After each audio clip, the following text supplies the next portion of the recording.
This is that one piece in the show that I wanted to feel a little bit more like contemporary or like in the current times. Bonnie Ramirez is a local artist. He was born in the Dominican Republic, and he immigrated to New Jersey in 2009 when he was 13. And I think that's where, After high school, Bonnie wanted to study art, but college was too expensive. So for 7 years, he worked full-time in construction while pursuing his art on the side. For me, I see it as marking him in a positive way. He's really proudly self-taught. And in 2020, during the pandemic, he really decided to kind of take this leap of faith and become an artist full-time. And since then, he's really just had this meteoric rise. It's been an act of self-invention right down to his name. Bonnie was what he called his much-loved stuffed bunny in English when he first arrived in the U.S. In Spanish, we write things how we pronounce them. And it was Bonnie as B-O-N-Y. And I think once I became like a quote-unquote professional artist, I was trying to look for a name that was a little bit more unique. And that's where I was like, oh, Bonnie, it sounds pretty unique. When I became an artist full-time, I basically felt like I was living for the first time. That was also like that sign of like, this is the new person that I am today, which is the person that I always wanted to be. Bonnie Ramirez's solo exhibition at the Newark Museum of Art is part of their ongoing Global Contemporary series, where artists are invited to explore and respond to the museum's collections. So it's an opportunity for an artist to kind of sort of be an artist in residence at the museum for a year. They get full access to our collections and storage, and they work with a curator to develop and respond to our collection with a new body of work.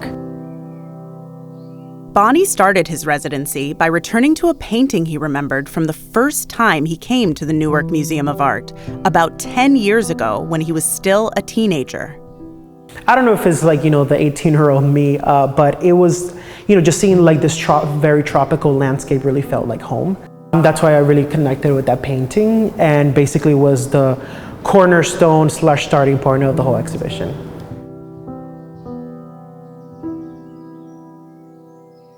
The show has a sense of magical realism about it. There's an undercurrent of unease or even violence that's part of the beauty. He's really kind of been leaning more into the difficult histories of the Caribbean as well as the difficult realities of the Caribbean present. Such as the tourist trade. In Caribe Express Caribe Tours, Dominican workers deliver fresh towels and serve drinks to guests at the swim-up bar.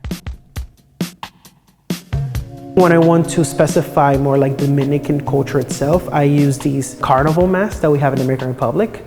Throughout the Caribbean, they're also very common, but these are very specific to the island as well.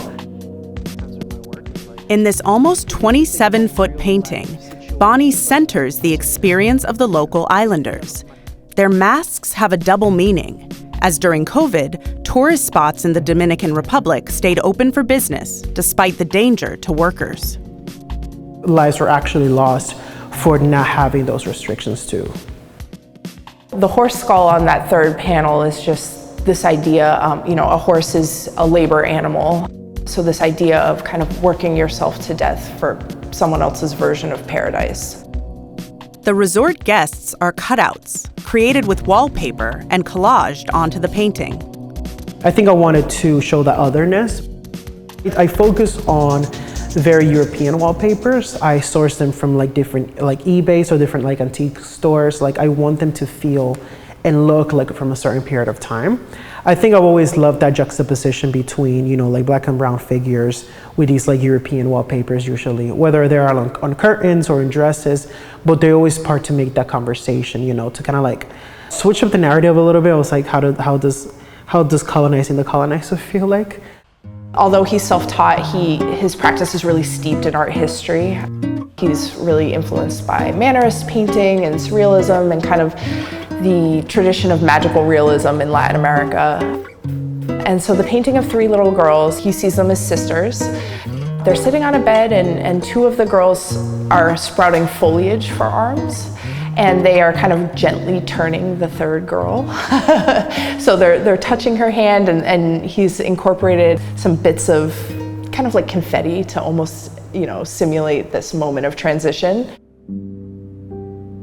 When I started using taxidermy in my work was mainly as a way of, how do I open myself up a little bit more about myself?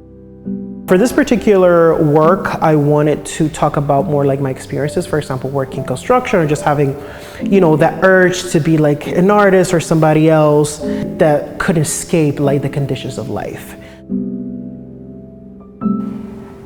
He's doing something really interesting by drawing in the viewer with these kind of vibrant colors or these really beautiful elements, but then, encouraging them to sit a little bit longer with the work and say, okay, wait, what's actually happening here? Or what am I supposed to be taking away from this? And I think he's also trying to show a more nuanced view of Caribbean life and Caribbean culture.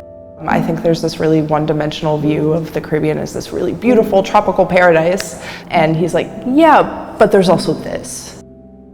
If I am going to tackle hard topics as like colonization and different things that I really wanted to show the true colors of it without, putting too much makeup on it, if that makes sense. I like the viewer to really feel the exhibition beyond just a good feeling. It's almost like challenging the viewer with a lot of the works themselves.